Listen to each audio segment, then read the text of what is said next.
سرور دو عالم امام الانبیاء سید الانبیاء سلطان الانبیاء جناب محمد الرسول اللہ، سب کہیں صلی اللہ علیہ وآلہ وسلم نے ارشاد فرمایا کہ اس دنیا میں مجھے تین چیزیں بڑی محبوب ہیں، بڑی پسند ہیں۔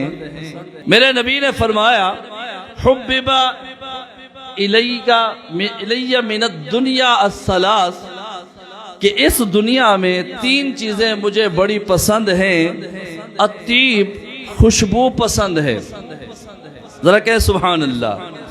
والمرأة الصالحہ، دوسری چیز میرے نبی نے فرمایا امت میں نیک صالح عورت بھی مجھے پسند ہے، تفصیل پھر کبھی بیان کریں گے۔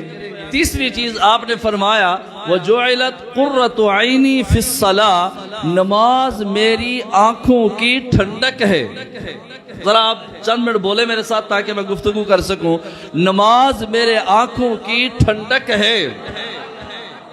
علماء فرماتے ہیں آپ نے نماز کو آنکھوں کی ٹھنڈک کہا، دل کی ٹھنڈک نہیں کہا، ذہن کی ٹھنڈک نہیں، آنکھوں کی ٹھنڈک۔ کیوں؟ آنکھیں ہی وہ عضو ہیں جسم کے اندر کہ جسم کے کسی بھی حصے میں تکلیف ہو تو آنکھوں کو سکون نہیں ملتا، اور پورا جسم پرسکون ہو تو آنکھوں کو سکون مل جاتا ہے۔ ہمارے چینل SQ ٹرسٹ آفیشیل کو سبسکرائب کریں اور نئی اپڈیٹس کے لیے گھنٹی کے بٹن کو ضرور دبائیں۔